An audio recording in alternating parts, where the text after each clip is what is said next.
Chapter 23, Continuation of Travels Within the Empire.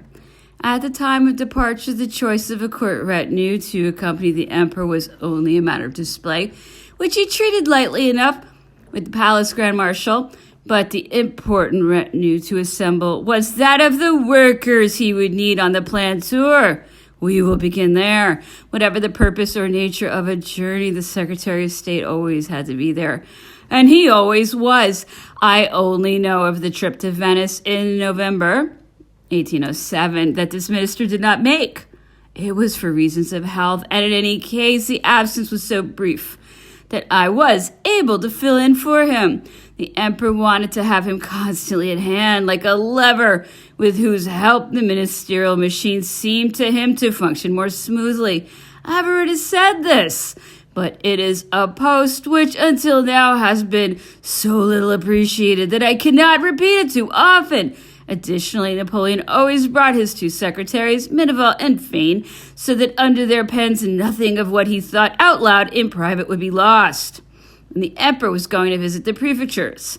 The Minister of the Interior became indispensable to him. He also had the Director of Public Works accompany him, and if the road was bad, he knew who to take it up with. If there was a canal to visit along the way, the director's presence became even more useful.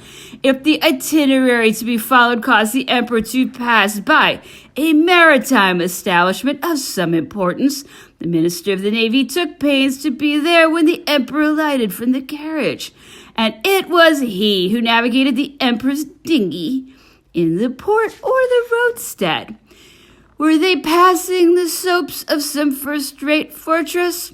The Inspector General of Engineering had to be there to accompany Napoleon on his visit to the works. Finally, if they were to be involved with customs operations, if questions of warehouses or the balance of trade were to be discussed on the spot, the Director General of Customs was alerted to be there. On long journeys outside the empire, the Minister of Foreign Relations replaced the Minister of the Interior. Monsieur de Talleyrand followed Napoleon on the campaigns of Austerlitz, Jena, and Friedland, and the Duc Cador Champigny on the campaign of Wagram, and the Duke of Bassano, Marais, on those of Russia and Saxony. The carriage in which the emperor rode was a simple coach with a green interior. The emperor sat next to him, and the seats ahead ordinarily remained vacant. In the interior, drawers and compartments had been constructed to hold a selection of books, the emperor's travel kit and portfolio, the documents he brought with him and those he might receive along the way. A lamp mounted on the rear of the body cast as much light into the interior as would be needed at night. Outside on the front seat, Rustam the Mameluke took his place. The seat at the rear was occupied by two first footmen. At the right-hand door by the emperor's side, the staff equerry rode on horseback. I have often seen Messieurs de Saint-Aignan, de Hennessy, de Hersey, the Dutchman Van Lennep, and the Italian Cavaletti there. At the opposite door rode the general of the guard commanding the escort. This escort was made up of a cavalry squad who relieved one another from posting house to posting house, but on impromptu trips, where there had not been time to arrange escorts along the route, and on the longer journeys, the military escort was reduced to several first-rate cavalry scouts chosen among the light cavalry of the guard, for whom post horses were kept at each posting house. The emperor had hardly more than two carriages in his suite for the grand marshal, the grand equerry, the staff aide-de-camp, and the chamberlain. And if the empress was on the trip, for the ladies who accompanied her, but an advance contingent of carriages always proceeded with a lead of 12 hours or less. A second contingent followed the emperor at the same interval. Each of these contingents was complete in the makeup of personnel and materials that it transported: sergeants, quartermasters, chamberlains, palace prefects, equerries, secretaries, servants for the apartment, the table, dress, and the stable. Every item of luxury as well as of necessity was found there, and the two contingents alternated positions at the front and rear, relieving one another without being noticeable. By this dual arrangement, the emperor always found, on arriving, a lodging established according to his habits. When he departed, he always left behind him people to do the thanking, paying, gathering up, refolding, and repacking, who had all the time they needed to follow him without disorganization or hurry. Often enough, the emperor lodged with the prefect. The individuals with the best dwellings in town would argue over the people in his retinue, but preference was given to those closest to the house where the emperor stayed. The court sergeant, arriving with the first contingent, saw to it that lodgings were suitably indicated for each person. Sometimes it was Count Philippe de Ségur, sometimes Baron de Canouville. They were aided in this work by the palace quartermasters Bayon, Emery, and Deschamps, all three former captains of the elite cavalry, precise men, knowing all the exactitudes of service and of great imperturbability in the midst of people's demands. The first operation after the choice of lodgings was to post the list in the hall of the house where the emperor was to stay, and on arriving, each person found there the name and address of the host who had arranged to receive him. The emperor's house was at once called the Imperial Palace.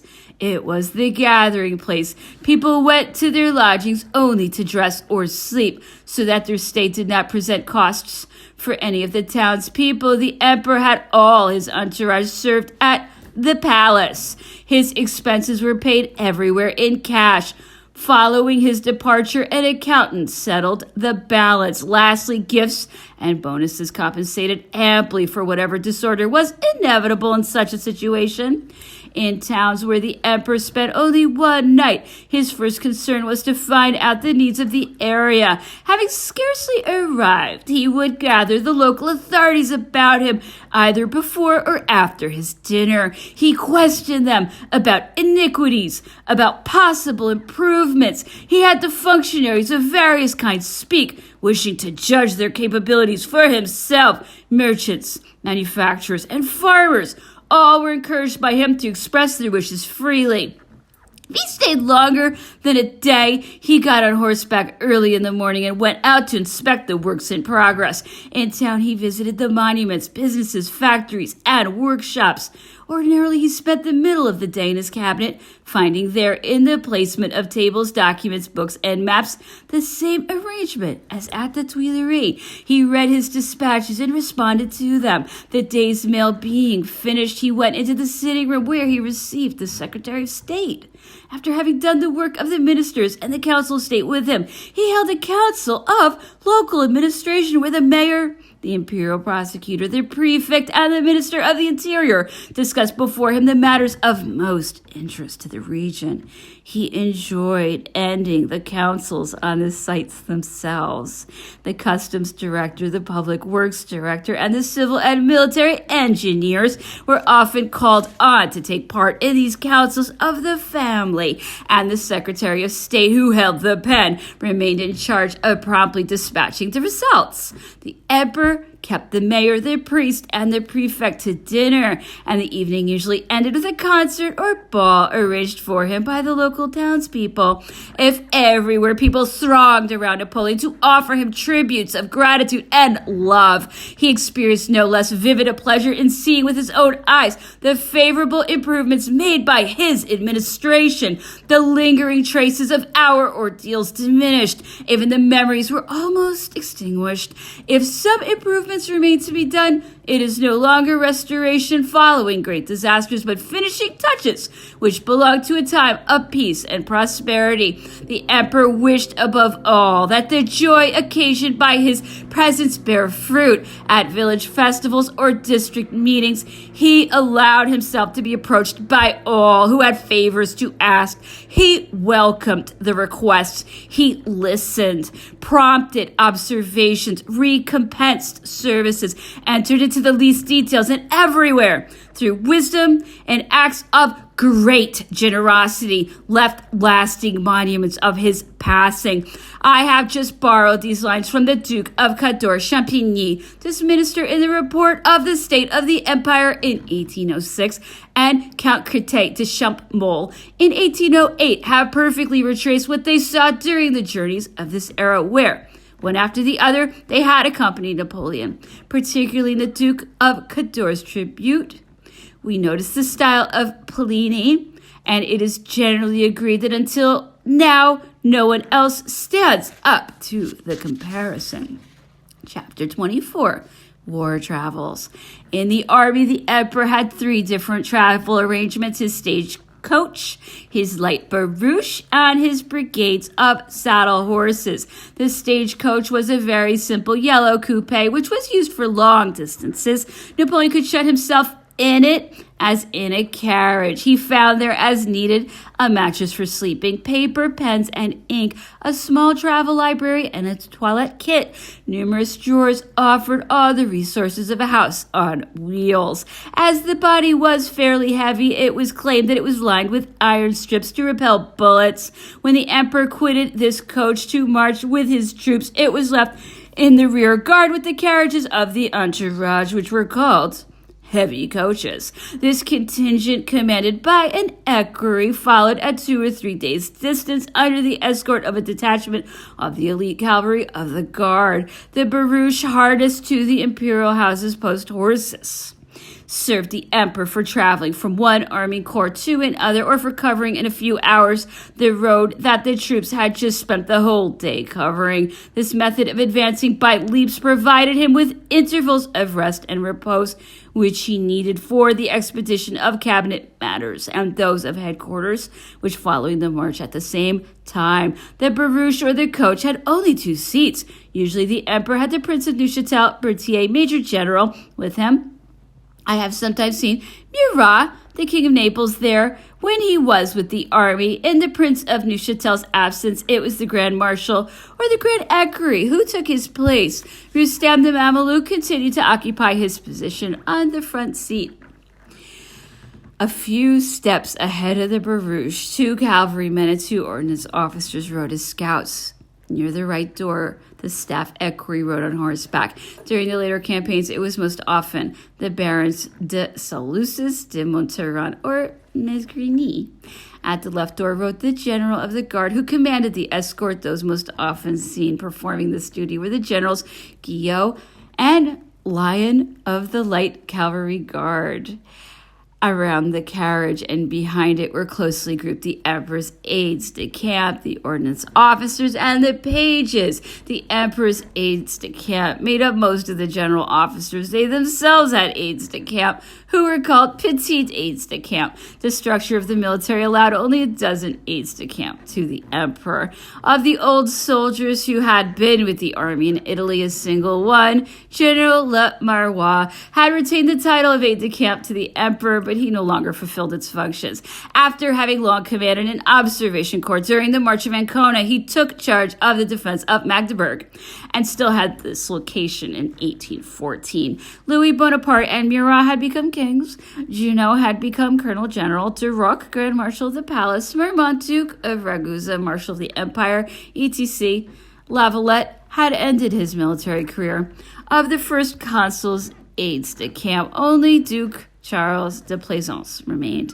Gerard Lacoue had been killed at the Gunsberg Bridge. Caulaincourt had become Grand Equerry. Savary took over the Ministry of Police. Caffarelli, Rapp, and Lauriston had taken their ranks among the military commanders.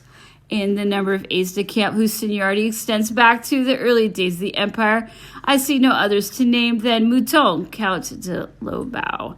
General Corbineau was killed in 1807 at Eylau. General Lacoste was killed in 1808 before Saragossa. General Gardin died following his mission to Persia. Generals Bertrand and Ray commanded army corps. After having listed the generals who ceased to be counted among Napoleon's aides de camp, it remains to name the 12 aides de camp of later years. General Le Marois, for old time's sake, Duke Charles de Plaisance, General Lebrun, General Mouton, Assistant Major General for Infantry, I'm not going to read all these names. The ordnance officer with a second-class aides-de-camp. The emperor first gave this title to civilian officers of his household who had asked to follow him into the army as volunteers. Later, this appointment was made official and the number of posts increased to 12, like that of the aides-de-camp. In 1806 and 1807, I saw these men take up the position of ordnance officer. Messieurs d'Arberg, chamberlain, de Bongar of the Hunt, de Ponton, engineering officer, later cabinet secretary, Germain, chamberlain, de Tournon, chamberlain, de Turenne, chamberlain, wardrobe master, Berthélemy, Carrianisas, orator, Henencourt, et Duville. Next, these captains, Beffron, Carignan, Klepowski, Constantin, Fadois. In the early days, the uniform was dark green without braid, with a gold cord hanging from the left shoulder and attached to a buttonhole on the chest. Later, the uniform became more elegant, sky blue with silver braid. I saw it worn in 1810 and 1811 by these captains. Christian, Clement de Tinigny, former page d'Alpoul, and finally in the last campaigns by these captains, Attalin, D'Arenberg, de Béranger, killed at the Battle of Dresden in 1813. The emperor, thus surrounded, had only to make a signal to be on horseback at the head of his entourage. A led horse was always kept under the barouche for the emperor and another for the Prince of Neuchâtel, Berthier. The staff page carried the spyglass in a case slung across his shoulder. Near the staff aide-de-camp was the chasseur of the portfolio. It was one of the escort, carrying on his back a leather bag containing the map, writing set, and compass, which the staff aide-de-camp always had to be armed with. The map! The emperor would simply call for the map of the countryside where he found himself. Next came the escort squad, consisting of about 24 cavalry. A second barouche sometimes followed that of the emperor for the Grand Marshal, the Grand Equerry, and the staff aide-de-camp. There was also a small contingent of barouches which went ahead, so that on arriving, the emperor found lodgings set up as well as they could be, with a secretary, chamber valet, etc. A third contingent of barouches some hours behind the emperor transported the rest of his retinue. The stable of draft horses was divided by relays. A relay consisted of 3 teams. As soon as the marches turned to maneuvers or war reconnaissance rather than days spent on the road, the emperor ceased to travel by carriage. Then everyone climbed on horseback. The small advance contingent, insofar as possible, the emperor at the vanguard, also on horseback. Only the rear contingent remained in carriages.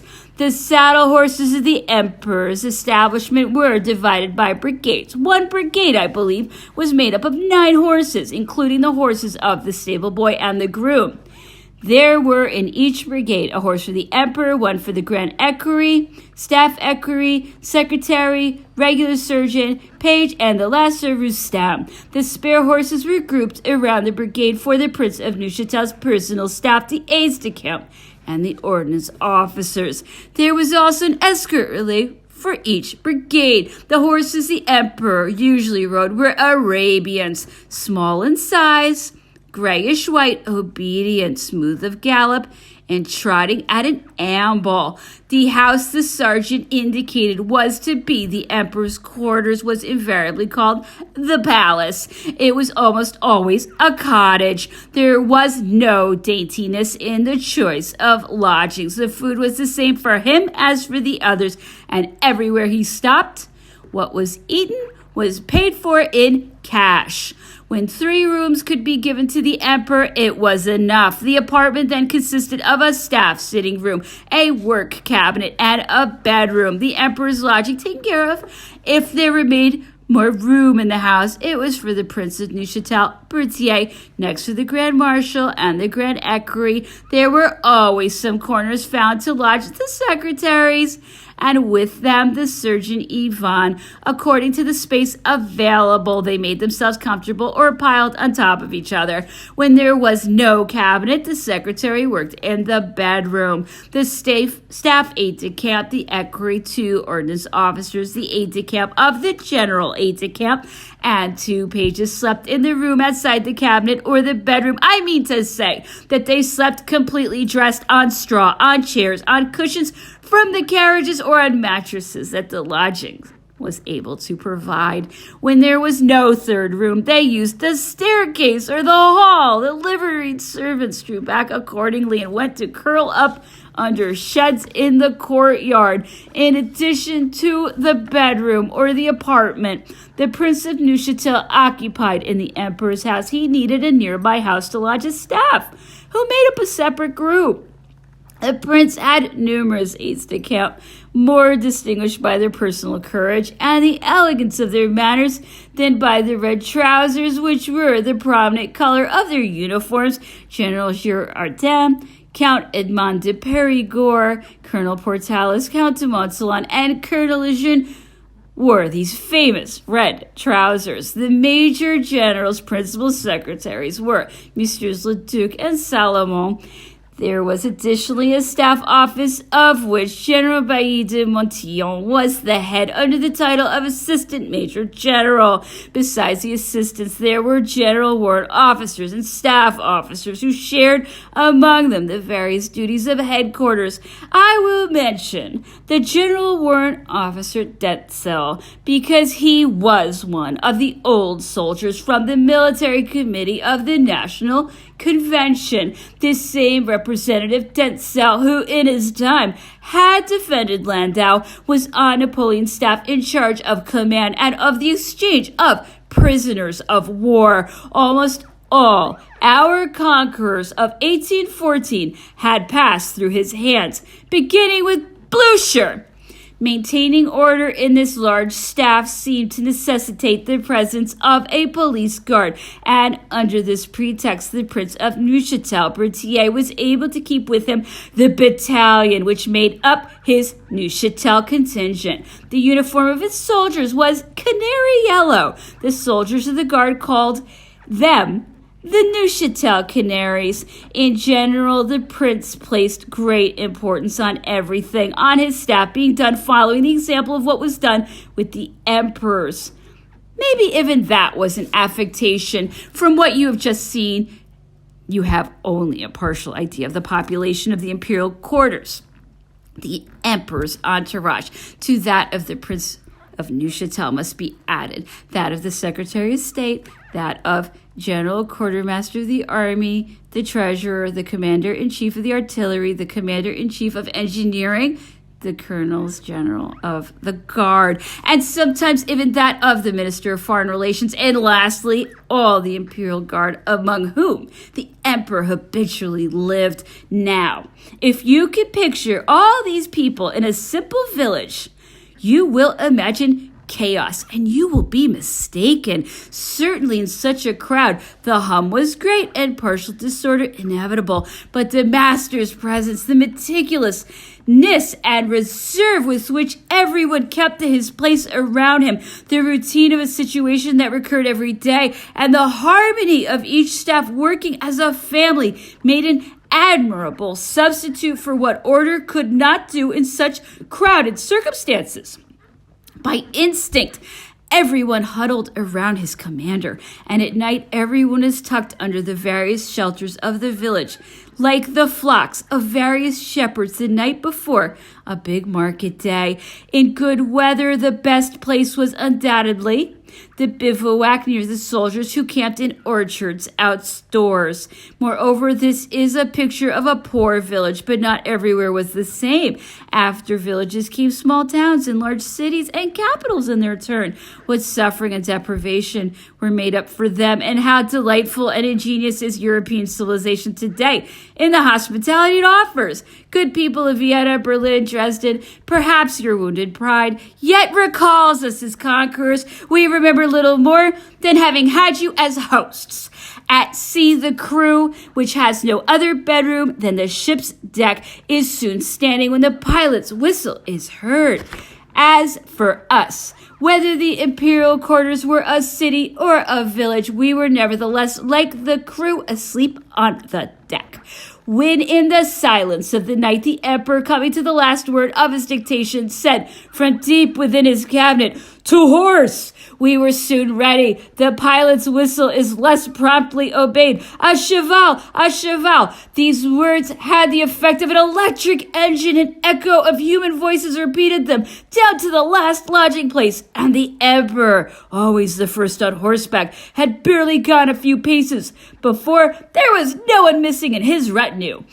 Everything seemed to happen instantaneously and as if unplanned, but everything was regulated by a clock that told the hour for Napoleon alone. The arrival of reports from the advance guard of officers, couriers, and messengers was the true regulator by which he established his schedule. Those moments of unexpected rest, those unforeseen departures, those delays or those advances at fixed times, those sudden changes in the road to be followed or in the planned stops, which caused astonishment and almost grumbling among the junior officers, never had any other cause, but often the emperor did not reveal them, even to the Prince of Neuchatel Berthier. He found, moreover, that the strain caused by this seeming capriciousness was offset by two great advantages, that of constantly keeping his men on their toes, and of sowing among the cleverest a cautious uncertainty about the true goal he pursued.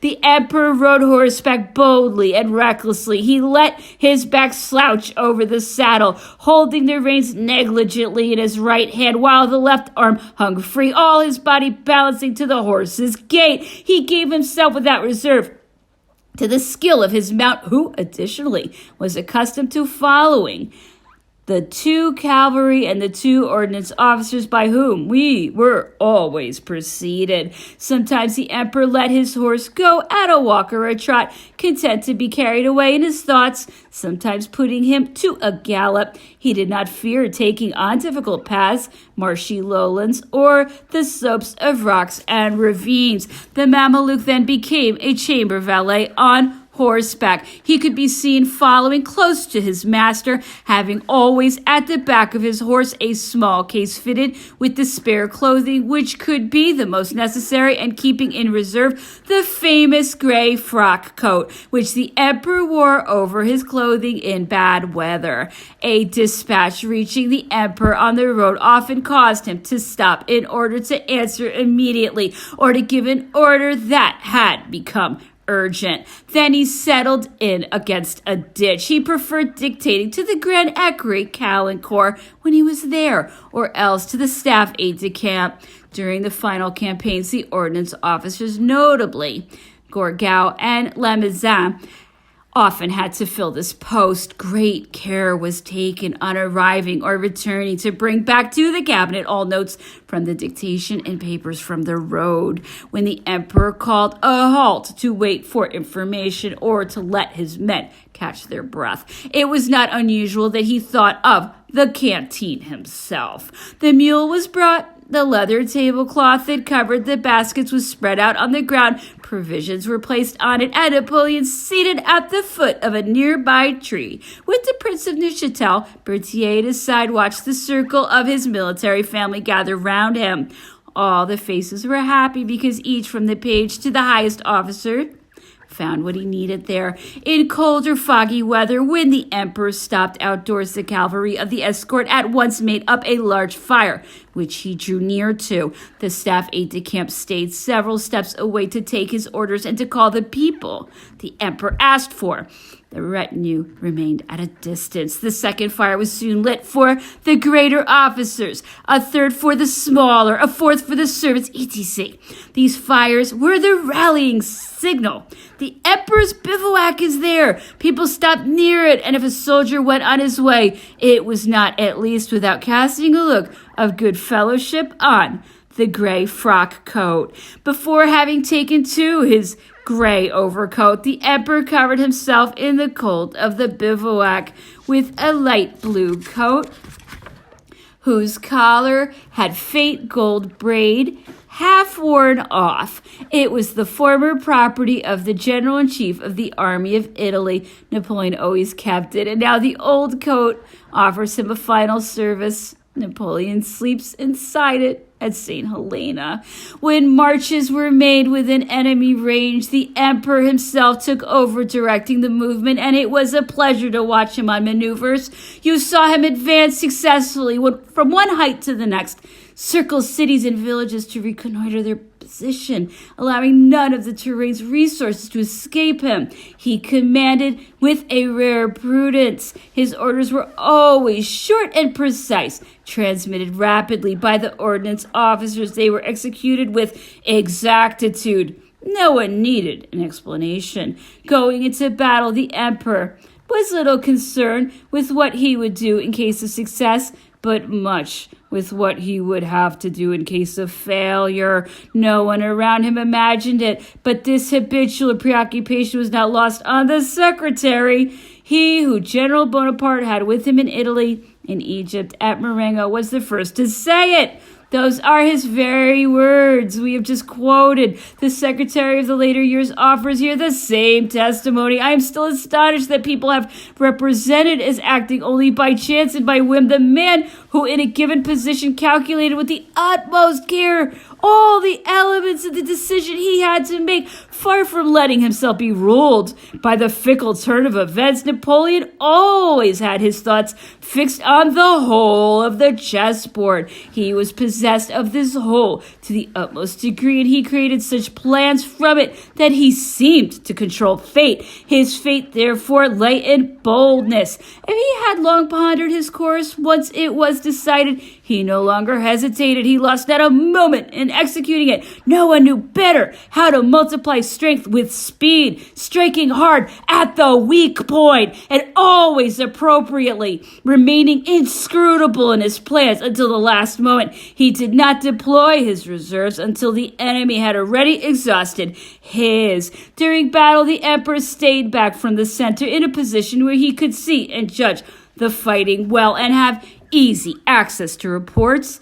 and from which orders could be disseminated swiftly. Part of the imperial guard was before him and part behind as a final reserve. Once this position was chosen, the emperor scarcely left it, except at intervals to go reconnoiter what was happening unexpectedly on the flanks, resolving any confusion by his presence, encouraging a column of attack, or taking possession of a victory, and complimenting the appropriate persons.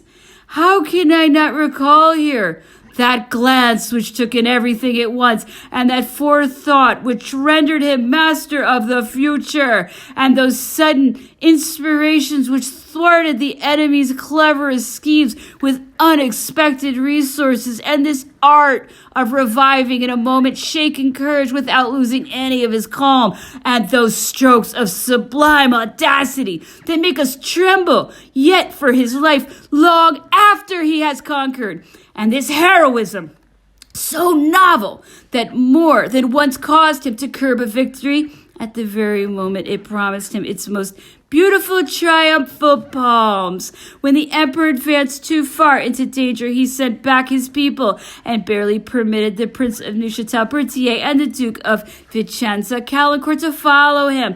The page alone had the privilege of not being sent away, and he owed it to the spy-glass which might be needed. More than once I have seen the Grand Marshal and the Grand Equerry worried that the numerous and brightly clad cavalry of headquarters would attract too much attention and enemy fire to where the emperor was. In this case, if Napoleon persisted in staying where he was, they tried to take the group in another direction, but such orders were always poorly carried out, as it is so difficult to make young men of a temperament like ours understand that the post of danger may sometimes not be theirs.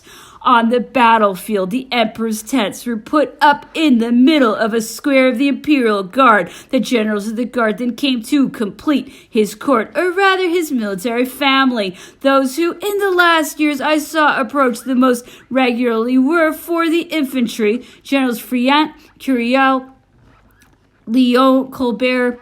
The artillery general Delalay was one of those with whom the emperor conversed most gladly in the later days. The ship captain Bast and Daugier came to represent the navy at the camp of the Valiant. I have forgotten the leaders. I ought to have begun with Marshals Bessières, Duke of Istria, Mortier, Duke of Treviso, and Lefebvre, Duke of Danzig, whom the emperor kept near him to command his guard.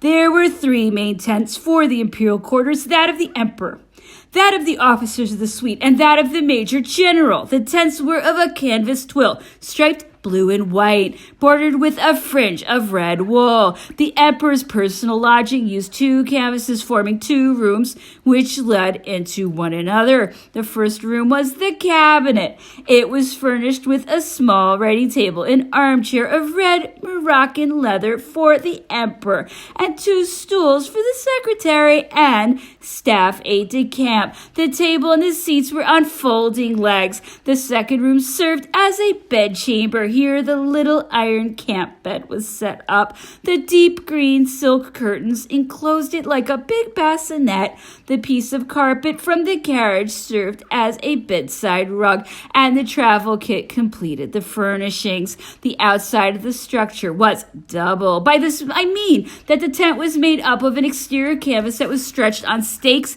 and a second one underneath that formed the walls. The area between these 2 canvases became a sort of service hall and storage space where the chamber valet and the Mameluke usually stayed, and where during the stay the cases, mattresses, and coverings for the tent gear were kept. At night, when the emperor threw himself onto his bed, 2 cushions were brought into the first room. The aide-de-camp and secretary called these their beds. The canvases, the small furnishings, the iron bed, and the mattresses all were folded, wrapped in leather rolls, and carried on the back of a mule. Followed the progress of the first contingent. There was similar equipment in the second contingent, and I believe a third in reserve with the heavy baggage.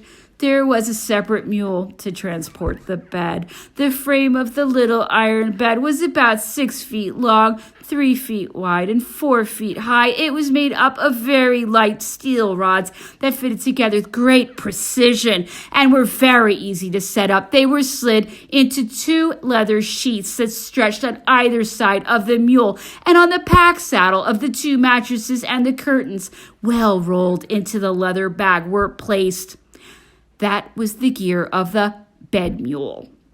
The footmen of Napoleon's retinue saw to the tent with great dexterity. They put it up in less than half an hour, despite its being almost always after dark, because often the emperor designated very late the place where he decided to camp. The ground could not be cleared then, as could be done in daylight. I had more than one opportunity to realize this, and I will never forget this one.